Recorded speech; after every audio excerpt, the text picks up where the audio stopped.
Hello student, today we will discuss about trend in modern periodic table which is consists with the modern periodic table।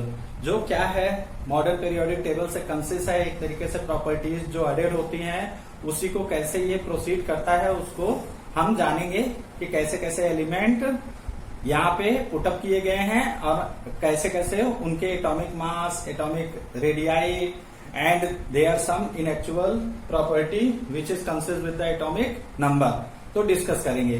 तो सबसे पहले है valency. Valency क्या होती है? Class 9th में भी आपने पढ़ा है कि आउटर मोस्ट ऑर्बिट में जो इलेक्ट्रॉनों की संख्या होती है वही क्या होती है, उसकी वैलेंसी मानी जाती है। दैट मीन कि आउटर मोस्ट ऑर्बिट यानी उसकी बाह्यतम कक्षा जो प्रेजेंट है जहां से वो क्या करेगा, दूसरे एलिमेंट के साथ में कंबाइंड करेगा, वही उसका क्या होता है, वैलेंसी होता है। जैसे सोडियम का हम देखेंगे तो सोडियम की वैलेंसी कितनी होती है, 1। क्यों? क्योंकि वो एक ही इलेक्ट्रॉन क्या करता है, उसके आउटर मोस्ट ऑर्बिट में जो इलेक्ट्रॉनों की संख्या है वो कितनी है, 1 है। आप क्लोरीन की तरफ आएंगे तो क्लोरीन में हम देखते हैं कि क्लोरीन की भी जो वैलेंसी होती है वो होती है -1 की। दैट मीन कि यहाँ पे जो कैरेक्टर है वो शो कर रहा है कि how they get will combine together and perform as a compound.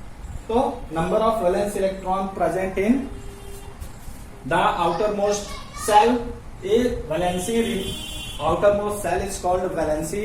या फिर हम ऐसे भी बोल सकते हैं कि the tendency of electron which is consist with the outer most orbit to combined other element is called valency. कि इलेक्ट्रॉन की वह क्षमता जो क्या करती है, बाह्यतम कक्षा में प्रेजेंट होती है और दूसरे एलिमेंट के साथ में कंबाइंड होती है, वही उसकी क्या बोली जाती है, वैलेंसी बोली जाती है, संयोजकता बोली जाती है। Valency remains the same down a group. That mean कि एक ग्रुप में प्रेजेंट जितने भी एलिमेंट हैं, जैसे जैसे हम नीचे की तरफ जाते हैं तो क्या होती है, वैलेंसी नीचे जाने से क्या होती है, घटती है। एक ही ग्रुप में प्रेजेंट, यहाँ पे लिखा है valency remains the same down a group but changes across a period. That mean कि अगर हम एक ही ग्रुप में एलिमेंट प्रेजेंट हैं, जैसे ग्रुप नंबर 17 का बार बार जिक्र करता हूं मैं, जैसे आपका फ्लोरीन है, क्लोरीन है, ब्रोमीन है, आयोडीन है, कैटाइन है, तो ये सभी क्या है, एक ग्रुप में प्रेजेंट है। दैट मीन कि इन सबकी जो वैलेंसी है वो क्या है, 1। दैट मीन कि टेंडेंसी ऑफ गेन इलेक्ट्रॉन कितनी है, 1 है। यानी इस ग्रुप में प्रेजेंट सभी एलिमेंट की जो वैलेंसी होगी उसमें कोई अंतर नहीं होगा। दैट मीन कि नीचे जाने से, जैसे फ्लोरीन के नीचे क्लोरीन आता है, क्लोरीन के नीचे ब्रोमीन आता है, नीचे हम जाते हैं तो उसमें कोई प्रभाव नहीं पड़ने वाला है। That mean there is no change, same होती है, सबकी वैलेंसी एक जैसी ही होगी। कि फ्लोरीन की अगर वैलेंसी 1 है तो 1 ही है, क्लोरीन की अगर 1 है तो 1 ही है, ब्रोमीन की आउटर मोस्ट ऑर्बिट में इलेक्ट्रॉनों की जो संख्या आती है उससे भी यही निकल के आता है, 1 है, आयोडीन का भी 1 है, तो यहां सबकी वैलेंसी 1 है। But there is a difference तब होता है जब हम अक्रॉस द पीरियड जाएं। क्रॉस पीरियड का मतलब है, जैसे ये है सेकेंड ग्रुप में लिथियम है तो लिथियम की वैलेंसी होती है 1। अब बेरिलियम है, बेरिलियम की हम निकालेंगे तो टेंडेंसी इसकी क्या हो जाएगी, बस चेंज हो जाएगी। दैट मीन कि इसकी ये सभी एलिमेंट क्या है, अलग अलग ग्रुप के हैं। तो पीरियड, दैट मीन कि लेफ्ट से अगर हम राइट जाते हैं तो क्या होते हैं, वैलेंसी चेंज होती है, एलिमेंट की बदलती है। अब क्या, अब वैलेंसी यहाँ पे हम देखें कि सोडियम का अगर हम कॉन्फ़िगरेशन करें तो सोडियम का एटॉमिक नंबर होता है 11। दैट मीन कि पहले ऑर्बिट में 2, दूसरे ऑर्बिट में 8। दैट मीन कि कितने हो गए, 10। यानी आउटर मोस्ट ऑर्बिट में एक इलेक्ट्रॉन है तो सोडियम की जो वैलेंसी निकल के आएगी दैट मीन की 1। ये सोडियम की वैलेंसी है। ठीक इसी तरीके से आप क्लोरीन का देखेंगे तो क्लोरीन का भी है। अब ये दोनों आपस में क्या होते हैं, जो कॉन्फ़िगरेशन निकल के आता है वो होता है 2, 8, 1। यानी 1 इलेक्ट्रॉन को ये क्या करता है, लूज कर देता है अपने ऑर्बिटल को कंप्लीट करने के लिए। तो यही इसकी वैलेंसी होती है। अब आते हैं नेक्स्ट, एटॉमिक साइज क्या होता है, एटम का साइज क्या होता है। तो एटॉमिक जो साइज होता है उस एलिमेंट के एटम पे डिपेंड करता है कि वो किस टाइप का एलिमेंट है। फिर अब जैसे जैसे हम अगर ग्रुप की देखें कि fluorine, chlorine, bromine, iodine, at a time यहाँ पे मैंने एक ग्रुप का नाम लिख रखा है, हैलोजेंस बोलते हैं इनको हम। तो हैलोजेंस ग्रुप जो ग्रुप नंबर 17 है, तो उसमें जैसे ही हम ग्रुप के नीचे जाते हैं, दैट मीन कि ऊपर से नीचे की तरफ जाएंगे, तो देखते हैं कि यहाँ क्या होता है, एटम का साइज बढ़ता है। दैट मीन कि जब एटम, अगर फ्लोरीन की देखें तो फ्लोरीन के एटम का साइज इतना है, तो क्लोरीन के एटम का साइज इतना है, तो ब्रोमीन के एटम का साइज इतना है। दैट मीन ये फ्लोरीन है, ये क्लोरीन है, ये ब्रोमीन है। तो नीचे की तरफ जैसे जैसे हम जाते आते हैं, देखते हैं कि एटम का साइज क्या होता है, बढ़ता है। जब एटम का साइज बढ़ता है, एटम का साइज बढ़ता है, तो इससे शो होता है कि जब हम नीचे की तरफ जाएंगे तो एटम का साइज क्या होता है, बढ़ता चला जाता है। जब एटम का साइज बढ़ेगा तो radius of an atom atom के साइज पे ही डिपेंड करती है। दैट मीन कि एटॉमिक रेडियस हम किसको बोलते हैं। अब ये है छोटा सा, मैं बना दे रहा हूं, ये रहा एटम। अब ये है इसकी आउटर मोस्ट ऑर्बिट।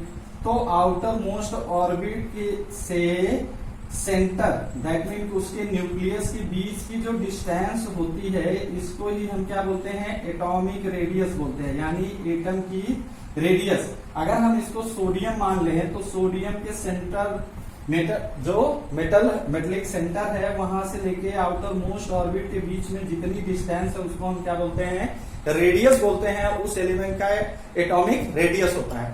ये टोटली डिपेंड करता है एटम के साइज पे। दैट मीन कि एटम का साइज बड़ा होगा तो रेडियस ज्यादा होगी, एटम का साइज छोटा होगा तो रेडियस क्या होगी, छोटी होगी। तो जैसे जैसे हम ग्रुप में नीचे की तरफ जाते हैं तो क्या होता है, एटम का साइज बढ़ता है। दैट मीन की रेडियस क्या होती है, इंक्रीज करती है। अगर नीचे से देखें कि बॉटम टू टॉप जाए, टॉप टू बॉटम आते हैं तो इंक्रीज करती है। नीचे से बॉटम से अगर टॉप की तरफ जाएंगे तो फिर क्या होता है, धीरे धीरे डिक्रीज, नीचे से ऊपर से नीचे की तरफ आते हैं तो इंक्रीज करती है, और नीचे से ऊपर की तरफ जाएंगे तो ये फिर क्या होती है, धीरे धीरे डिक्रीज होती है। एटॉमिक साइज और radius decreases in moving from left to right.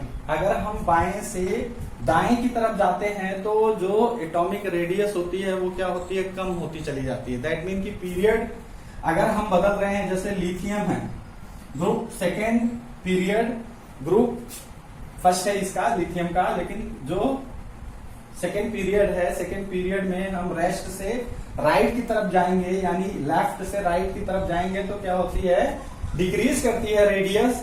जबकि left to right long a period due to increase in nuclear charges. अगर कह रहा है कि लेफ्ट टू राइट, अगर हम लेफ्ट से राइट की तरफ आएंगे तो उस केस में क्या होता है, एटम की जो रेडियस होती है वो क्या होती है, इंक्रीज करती है due to effective nuclear charge. क्यों इंक्रीज करती है, क्यों, इफेक्टिव न्यूक्लियर चार्ज उन पे बढ़ता जाता है, इसकी वजह से वो क्या करती है, इंक्रीज करती है। जबकि हम देखते हैं अगर हम लेफ्ट से राइट जाते हैं तो जो रेडियस होती है वो घटती है। फॉर एग्जांपल के लिए मैंने यहाँ पे बनाया है, इसको देख लीजिए, ये सेकेंड पीरियड है। तो सेकेंड पीरियड में lithium, beryllium, boron, carbon, nitrogen, oxygen, fluorine, और लास्ट में यहाँ पे प्रेजेंट होता है नियोन। अब नियोन की देखेंगे तो यहाँ पे ज्यादा होती है, बट ये क्या है, ग्रुप नंबर 18